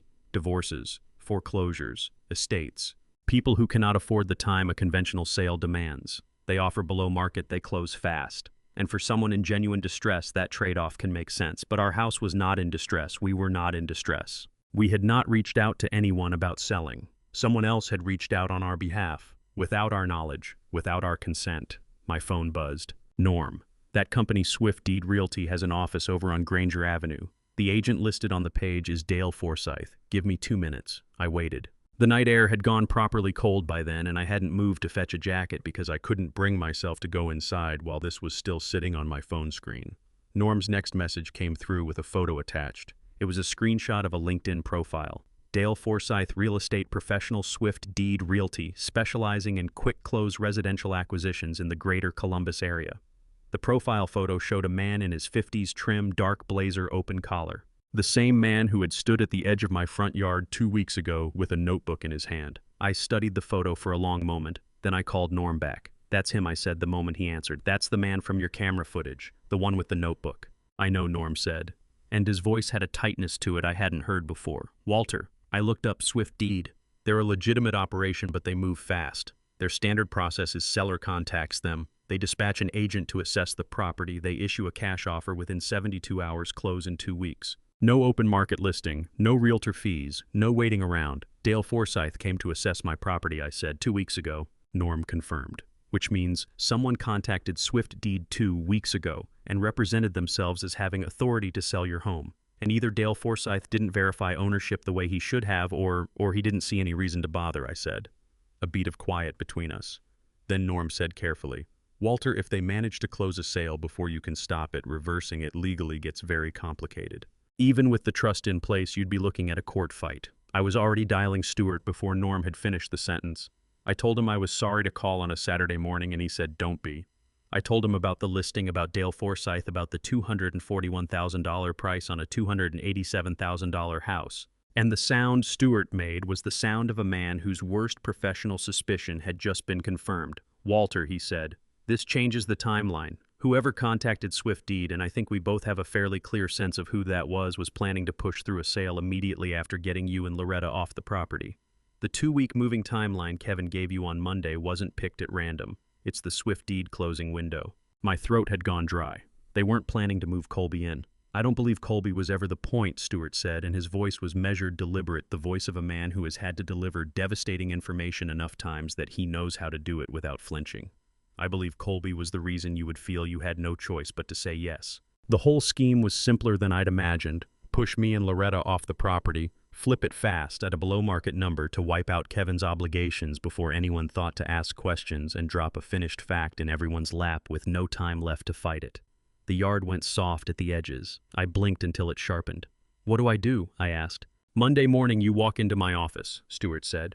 "And from right now until then, nothing gets signed. Nobody comes through that door. And Kevin doesn't hear a word about what you've learned. Not yet." A pause. "Walter, there's one more thing I have to tell you. I kept digging into Kevin's finances after we spoke. What turned up is going to be difficult to sit with, but you need the whole picture before Sunday." "Save it for Monday," I said. The words came out more evenly than I had any right to manage. "All of it Monday." After the call ended, I stayed outside for a few more minutes, cold air, the screen of the phone gone dark, the house glowing behind me with Loretta somewhere inside it, and 37 years of our life stacked in every corner. Somewhere on the other side of town, my son had put a $241,000 tag on it and started a 2-week timer. I went in. I threw the deadbolt and stood right there in the entryway with my hand still pressed to the lock, feeling its weight, its resistance, its absolute indifference to what my son wanted. Still mine. For now, that would have to do. When I arrived at Stewart's office Monday morning, the folder was already spread open on his desk. Not the red one from Friday, a fresh one and thicker by half. The kind that only comes together over a weekend when a man knows which clerks to call and which county databases to pull. He'd put in the hours. You could see it something in the way he held his shoulders, a tightness at the corners of his eyes that accumulates when a person spends 2 days reading about damage done to someone who didn't deserve it. "Coffee?" he asked. "Please," I said. "Strong." He filled the mug without a word, pushed it across the desk, and settled back with the folder resting in his hands. He held my gaze for a moment the way Stewart does before hard news, like he's offering you one last quiet breath before the world shifts under your feet. "Walter," he said, "everything you've witnessed this past week is about to look different. I need you to take in the whole thing before you say anything back to me. Can you give me that?" 40 years doing warehouse inventory," I said. "I know how to hold a number until the count's finished." The corner of his mouth moved almost imperceptibly. He opened the folder. "Kevin's financial position," Stewart said, "is far worse than any man his age and his line of work should have permitted it to get. Everything I'm going to lay out comes from public court documents, civil filings, and 2 judgment liens already on record at the county courthouse, so none of this is privileged or hidden. It is the documented trail of decisions your son made across the last 4 years. He rotated the first page so I could read it, a case number stamped across the header. "The first debt is $67,000, Stewart said. "It traces back to a cryptocurrency margin trading account Kevin opened in 2021. Margin means he was leveraging borrowed funds from the brokerage to multiply his positions. When the market moves his direction, the gains are amplified. When it moves against him, the losses are too, and he owes the shortfall with interest added on top. It moved against him. The account was liquidated in March 2022, and the outstanding balance of $67,000 went to a collections firm. They have since converted it to a civil judgment." I pressed my hands flat to my knees and kept them there. "The second figure," Stewart said, turning a page, "is $54,000 spread across 3 personal loan agreements he signed between 2020 and 2022. 2 of those creditors are private lending companies. The third is a credit union. Every one of these loans has gone into default. 2 of the lenders have issued formal demand notices. The largest, $31,000, carries a hard payment deadline of November 30th of this year. November 30th, under 10 weeks out. The third," Stewart said, and his voice had the flatness of a man who has rehearsed terrible news until the emotion drains out of it, "is $62,000 in credit card debt on accounts issued in Kevin's name and tied to his dealership sales profile. His employer already knows. They are actively weighing whether to keep him on." I ran the numbers in my head the way I'd been running numbers since my first week on the warehouse floor. No pause, no hedging, no feeling. 67 and 54 and 62, $183,000. My son was carrying $183,000 in debt. The single largest piece of it had a due date 8 weeks away. "Walter," Stewart shifted forward in his seat, "if your home sold at Swift Deed Realty's offer of $241,000, the net to you after their fees and closing costs would come to roughly $210,000. That wipes out all 3 obligations and leaves a remainder." The walls of the room seemed to move in a half inch. I picked up the coffee mug and drank slowly, using the act of it to keep my hands occupied. "Stewart," I said, "tell me about Brenda." He let out a slow breath through his nose. "Brenda is, in my judgment, the one who designed the schedule, the crypto account. Kevin opened it on her advice. There's a text thread he himself submitted during a brokerage dispute that cites her recommendation by name. After the account blew up, she was the one who started pulling comps on your property." The inquiry to Swift Deed came from an email under her event planning business. She told them she was a family contact with authority to discuss a sale. She told them she was authorized. My voice came out without inflection. She had no such authority, Stewart said, and there was nothing soft about the way he said it, not a shred. And Swift Deed's failure to confirm actual ownership puts them in an uncomfortable position alongside her. I filed a cease and desist against Swift Deed on your behalf this morning. The listing comes down before the close of business today. Something shifted in my chest. Not relief exactly, more like the first moment a man gets one foot onto solid ground after wading through mud even with the other foot still sinking. What becomes of Kevin? I asked, if the sale doesn't go through. Stewart met my eyes without flinching. Bankruptcy in all likelihood, serious lasting credit damage. The largest creditor may seek wage garnishment, a court-ordered deduction from his paycheck until the debt is retired. And the dealership situation may sort itself out regardless of any of that. Which means he answers for what he chose to do, I said. That's right, Stewart said quietly. He does. I got to my feet, lifted my jacket off the chair back. The folder lay there on Stewart's desk, right between us. All those figures, all those court filings, the whole collapsed architecture my son had erected and then aimed at me. Stewart, I said, everything we talked through on Friday, I want to move on all of it. Full plan, whatever sequence makes sense to you. He rose and reached across the desk. We shook hands. Papers will be ready Wednesday. And Walter, this is your son. I'm not unaware of what that means. It means what it means, I said. It doesn't make the right thing any less clear. I took the long way home, a route I don't usually drive, swinging past the dealership on Granger Avenue where Kevin had put in 11 years. Plate glass and parking lot cars lined up in rows. The sales rankings board was right there behind the window glass. I could read Kevin's name from the street third position from the top. I thought about the kind of boy who decides at some point that the simplest path to money runs through someone else's pocket. I turned the question over for a moment, wondering where along the way that thinking had taken root. Then I let it go because certain questions circle back on themselves and answer nothing, and I had things that needed doing. Tuesday morning, I knew something was off the instant I crossed the threshold. The wall above the fireplace had changed. It took 3 full seconds for my mind to catch up with my eyes the way you feel a missing thing before you can name it. I stood in the center of my living room, coat still buttoned, keys in my fist, looking at the spot above the mantel where something had occupied the same nail for 31 years. The nail was still there. The pale rectangle where the frame had shielded the paint behind it was still there. Even the small curl of picture wire still hung on the nail.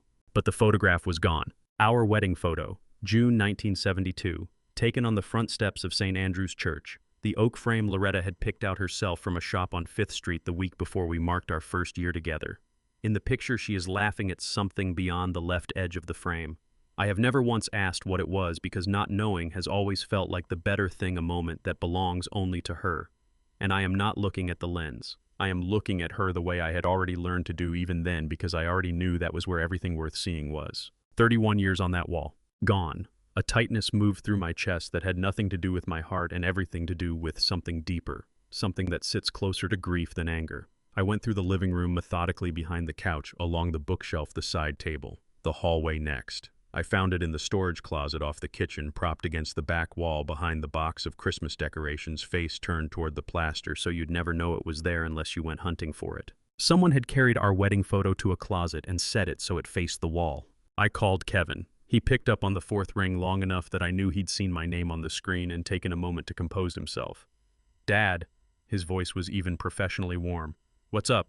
There's a photograph no longer hanging above my fireplace, I told him. Our wedding photo. Do you know anything about that? A brief pause, shorter than the ones from last week. He'd had some practice tightening those up. Brenda may have moved it when she was over. She mentioned the room could use a little refreshing. She was only trying to help. The rage that swept through me was so swift and so clean it almost resembled something useful. Brenda was in my home, I said, moving my possessions, without so much as a word to me. She took our wedding photograph and hid it in a closet. Dad. Kevin. My voice dropped to the register I had used exactly twice during his childhood. The one that meant we were past any of the soft preliminaries. Listen to me closely. I have spent the past week learning the precise shape of what you and Brenda have been arranging. The moving truck reserved 8 weeks ago, the key your wife had duplicated, the apartment on Ridgeway Avenue with the broken elevator, the tape measure your son carried through my front door, the real estate company your wife approached to sell my home without my knowledge or consent, the mortgage application filed in my name in 2020 bearing a signature that was not mine. The line went so quiet I could hear his breathing. I don't know what you think you're... I'm not finished. I pressed 2 fingers to the bridge of my nose and kept going. I have a lawyer who has been assembling a file since Friday. I have camera footage showing your family entering this property without permission. I have documentation of a forged signature on a federal loan application. And I have a trust document that you have never read and never thought to ask about, and it is going to settle every question you imagine you have about this house. Dad. The warmth had drained out of his voice now, something harder and more frantic filling the space beneath it. You're blowing this into something it isn't. You're confused. You've always had trouble seeing the full picture when it concerns family. Don't! The word landed like a door shutting. Don't you dare call me confused. I ran warehouse inventory for 40 years without misplacing a single case count. I know exactly what I have, Kevin, and I know exactly what you tried to take from me. Fine. His voice went flat and cold, and underneath it I heard something I hadn't caught before, a recklessness, the particular sound of a man who has run out of things worth protecting. Fine, Dad. If this is how you want to handle it, I'll make sure the whole family hears that you'd rather hold on to a house than do right by your own grandson. I'll make sure Aunt Darlene finds out exactly how you turned your back on Colby's kids.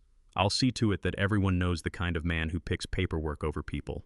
My grip tightened on the phone until I felt the tension up into my shoulder. Make sure they do, I said quietly. And while you're at it, make sure they also ask you why you needed to sell my home to a cash buyer at $46,000 below market value. Make sure they ask about the judgment liens. Make sure they ask Brenda about the email she sent to Swift Deed Realty from her business account. A long silence. Then, in a voice that had shed every hard edge and sounded for a moment terribly suddenly young, how do you know about that? Because I pay attention, Kevin. I always have. You just stopped believing I did. I ended the call, set the phone face down on the kitchen table, stood at the counter with both palms against the cool surface and breathed in through my nose and out through my mouth, counting each breath the way my cardiologist had shown me until the trembling in my hands went still. Loretta appeared in the kitchen doorway. She'd heard my voice, not the words, just the register of it, and she'd come. She had her walker with her today, moving carefully, but her eyes were clear and sharp and fixed entirely on me. Was that Kevin? She asked. Yes. What did he say? I looked at my wife, at the woman who had put her pen down in July when everything in her wanted to believe her son, at the woman who had walked a hallway without her walker to stand in front of him in our own living room, at the woman whose photograph was at that moment leaning face first against a wall in my storage closet. I went and retrieved the photo, carried it back to the living room and rehung it in its place, adjusted the frame until it sat level, then stepped back to look at it. Loretta was beside me, her hand finding mine. Walter. Her voice was quiet and certain. It's time. I squeezed her hand. Then I went to my desk, pulled out a yellow legal pad, and found a pen with ink still in it, and I started making a list. 7 items by the time I went to bed Tuesday night. Written in pencil, not pen, the same way I used to draft inventory reports before I entered them into the system. Pencil means you're still thinking, and I needed every step to be right before anything became permanent. 7 items numbered, each one contingent on the one before it, arranged in the sequence that the law and plain sense required. I started Wednesday morning with step 1. The locksmith arrived at 8:45, a young man from Hendricks & Son named Ricky, with the particular kind of efficiency that comes from having changed a great many locks for a great many people, and who grasped without needing to be told that this was not a routine visit. I walked him through the house, front door, back door, the entry from the garage. 3 new deadbolts, bright brass, the kind that carry real weight when you throw them. Ricky also mounted the video doorbell with the intercom I'd ordered online Monday night, the kind that lets you see who's standing at your door from your phone and speak to them without ever touching the handle. Want me to walk you through the app? Ricky asked when he'd finished, screwdriver still in hand. Please, I said. And he went through it with me on my phone, step by step, with the patience of a young man who has explained technology to older people many times and understood that attention is not the same thing as speed.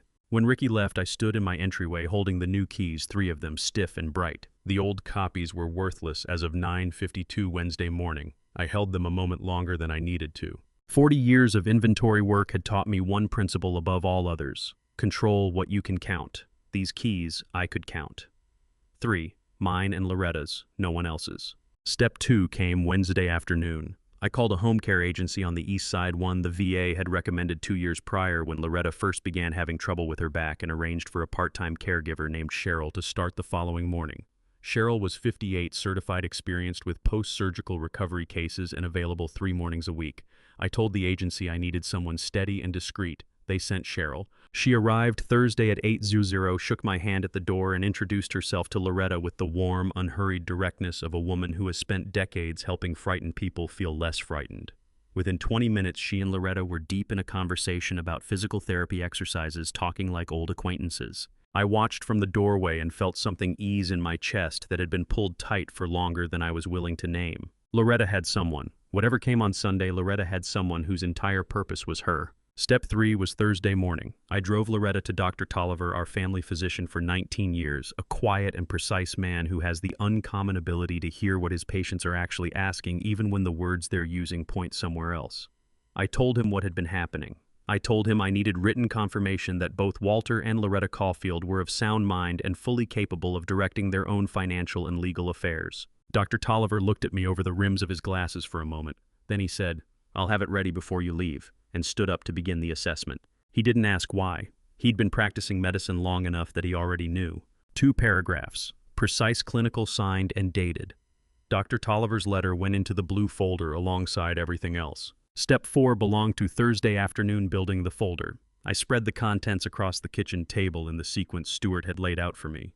The deed to 622 Sycamore Lane. The mortgage statement naming Walter and Loretta Caulfield as sole obligors. A trust summary, 2 paragraphs of plain language. Dr. Tolliver's letter, Norm's footage on a USB drive, the screenshot of the Swift deed listing, Stuart's cease and desist confirmation, and the copy of the police non-emergency line request I'd filed Wednesday asking for a civil standby presence at my address Sunday morning at 9:00. Everything went into the blue folder. The blue folder went on the entryway table next to the new deadbolt. Step 5 was Friday, 40 minutes inside Stuart's office, working through how Sunday would unfold. Stuart would pull up to 622 Sycamore Lane at 9:15 carrying a notary and the full trust documents. 2 officers from the county's Elder Protection Unit had already confirmed the civil standby. Nothing left to chance, nothing left undocumented. I came down Stuart's front steps Friday afternoon and stopped on the sidewalk and just breathed the October air for a moment. The trees lining the street had gone to full autumn reds and golds, with no business looking that fine given what else was going on in my life. I stood there and thought about 40 years of bending. Every time Kevin had pressed and I had given ground. Every loan request I'd turned over in my mind. Every visit where I'd bitten back something true because I'd decided the peace wasn't worth disturbing. There's a lesson a man teaches without meaning to step aside often enough, and the people watching you learn that the path is always open. I wasn't sitting in judgment of myself. That wasn't a useful place to spend energy, but I cataloged it the way I'd catalog a pattern of errors in a warehouse count, not to assign blame, but to make sure the procedure changed before the next cycle ran. Saturday arrived without drama. Loretta and I ate dinner on the early side. Cheryl had gone home. The house settled into the quiet it used to have before all of this, just ours, walls and furniture and nothing that didn't belong. Then at 9:15 Saturday night, the phone lit up. Kevin will be there at 9:00 tomorrow, bringing the whole family. Fresh start, Dad. Please be reasonable. I read it once, turned the phone over on the nightstand, and then I did something that had eluded me for 3 weeks. I slept. Hard and complete, the sleep of a man whose list is finished and whose inventory is closed. Some kinds of readiness wind you up. This kind settled me down. I made Loretta breakfast at 7:00. Cream of wheat with a spoonful of honey, the way she's had it since before I knew her, and 2 cups of tea with milk. We took our usual positions at the kitchen table, her side, my side, the window running light between us, whatever light that Sunday morning felt like offering. It was gray and hushed, the particular gray of an October morning that seems to be waiting for something. We didn't fill the silence. There wasn't much left that needed saying between us. 52 years at tables just like this one had said most of it. What was left now was the kind of quiet that only exists between 2 people who've shared enough that the narrating becomes unnecessary. At 8:00 I checked the intercom. At 8:15 I reached Stuart. He was heading out in 40 minutes. At 8:30 I went into the living room in my good shirt, the charcoal gray one Loretta had given me for our 48th anniversary, and I took stock of the room. Wedding photo above the fireplace where it belonged. Blue folder on the entryway table beside the new deadbolt. Camera above the door, live feed up on my phone. Everything where it was supposed to be, everything accounted for. Loretta came out of the back in the sage green cardigan she saves for occasions and lowered herself into the armchair by the front window. Walker parked beside her, but she sat without leaning on anything, back straight, chin level, the bearing of a woman who had made a decision about how she was going to be seen today. "How do I look?" she asked. "Like someone who owns this house," I said. The smile that came was real, warm at the center and something sharper at the corners. I heard the engine at 8:51 a beat before I saw anything. A low diesel grumble swinging onto Sycamore Lane, the kind of sound a Sunday morning street carries the way it carries church bells. I went to the front window. The U-Haul made 2 attempts at the curb before the driver got it settled.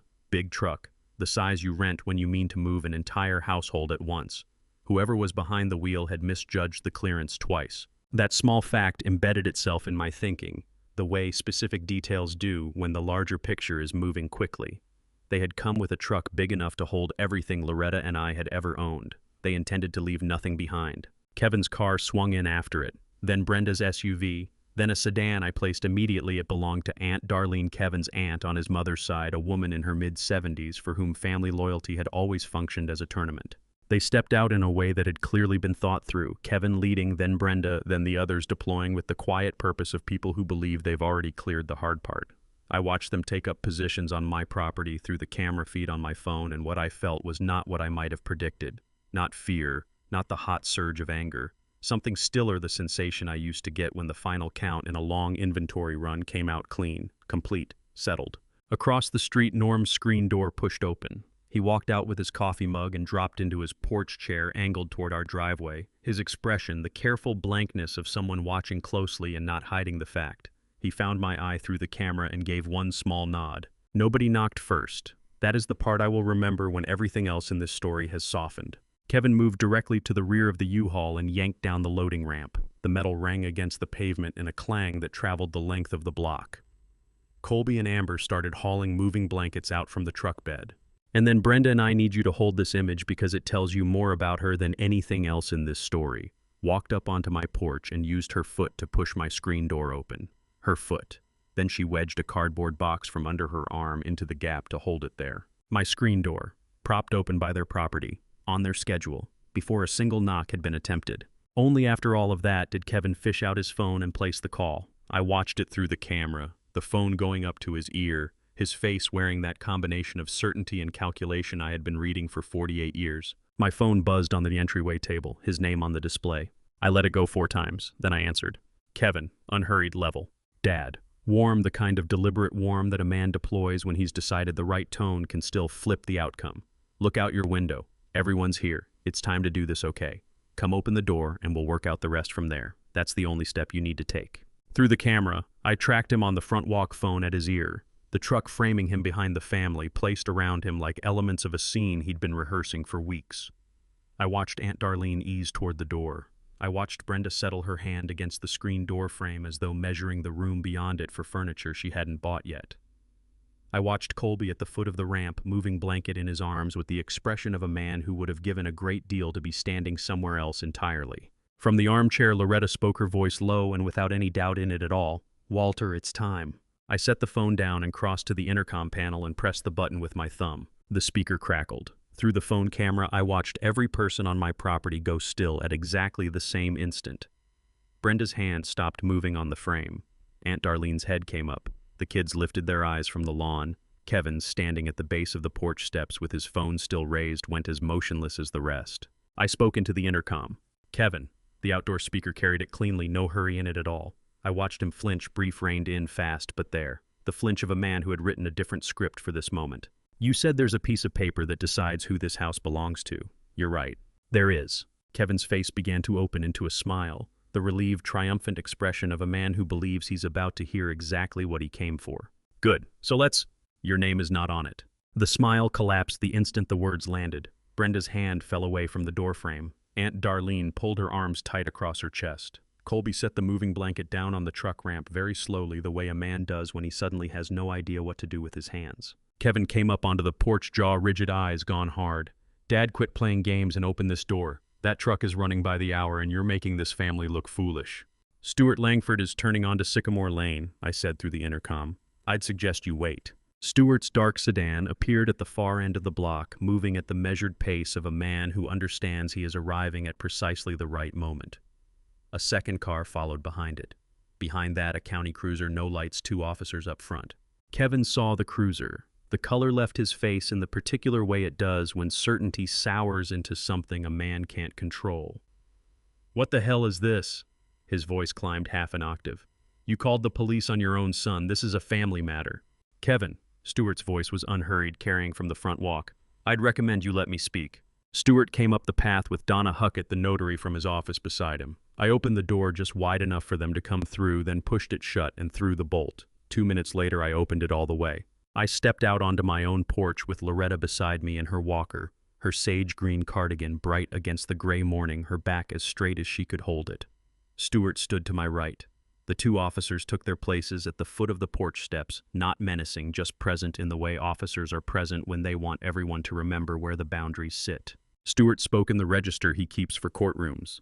The property at 622 Sycamore Lane is held in the Caulfield Family Revocable Living Trust, established 1994, amended February 2021. Walter and Loretta Caulfield hold lifetime rights of occupancy and full trustee authority.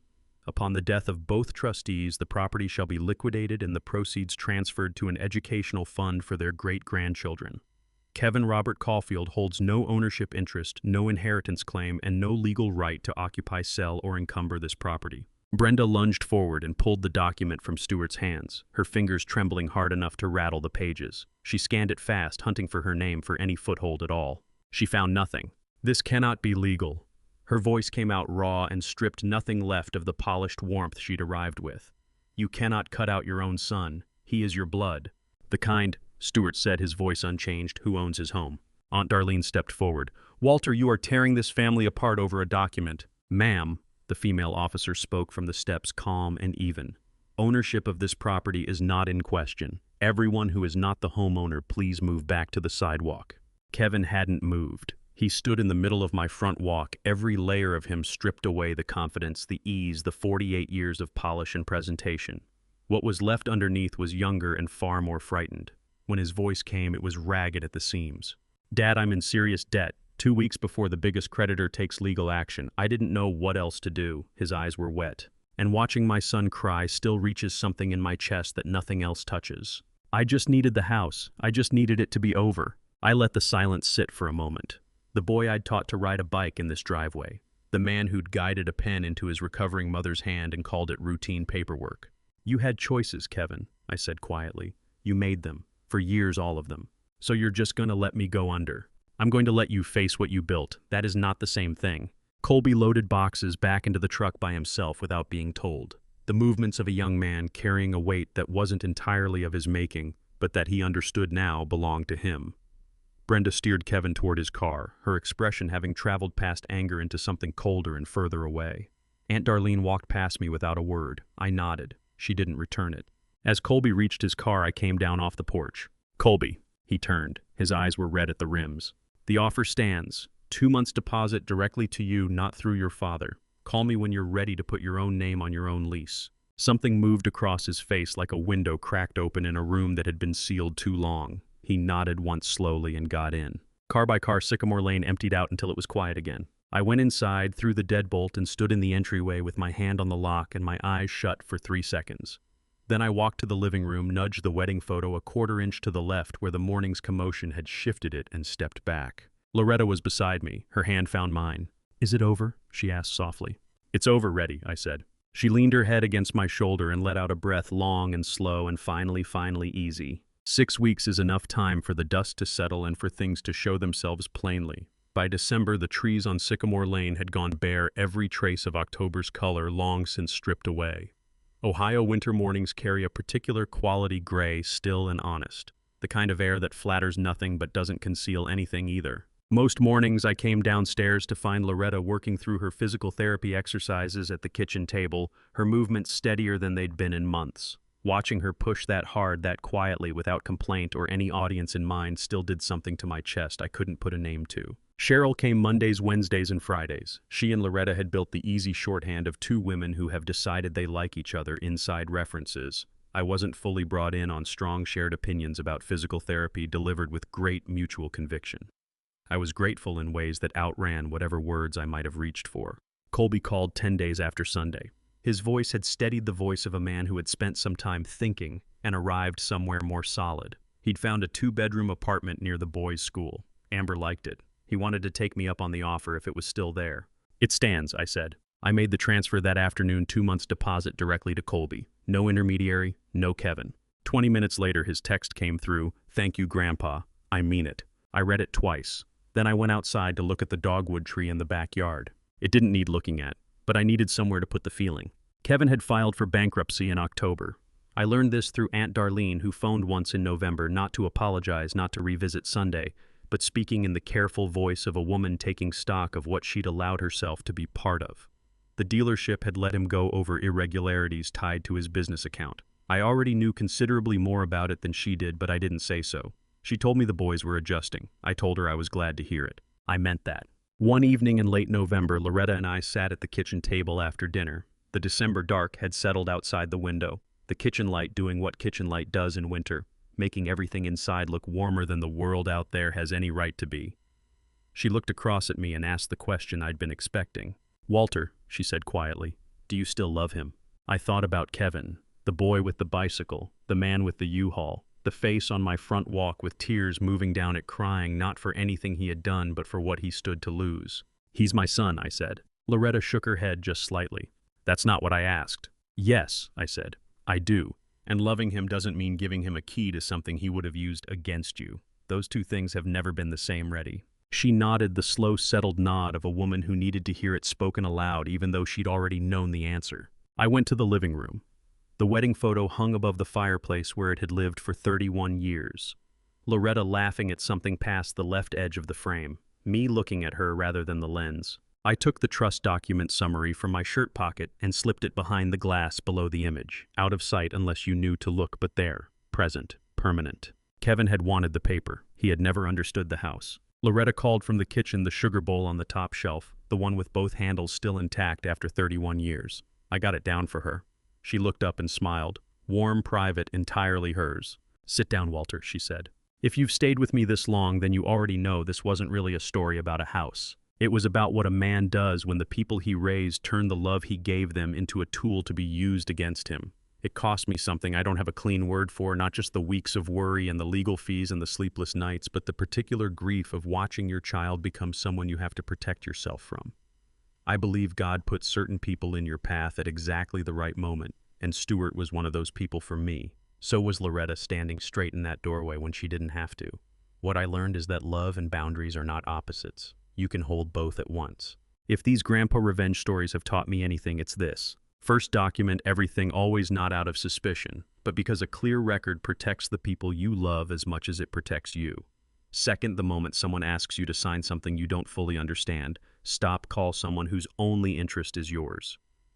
Third, keeping the peace is not the same as keeping your dignity. One of those you can recover. The other, once surrendered, takes years to earn back. And fourth, your home is not just property. It is the physical record of a life shared with someone. Treat it accordingly, and don't let anyone rush you away from it. These are the kinds of father stories that don't get told enough, the ones where the older generation holds the line quietly with paperwork and patience instead of anger. If this story reached you, leave a thought in the comments. And if someone you know is facing pressure from family over their home or finances, share this with them. Quietly, if that's what it takes. You can find more stories like this one on Grandpa's Revenge. Subscribe so the next one finds you. Thank you for being here. Take good care of the people you love, and I'll see you in the next story.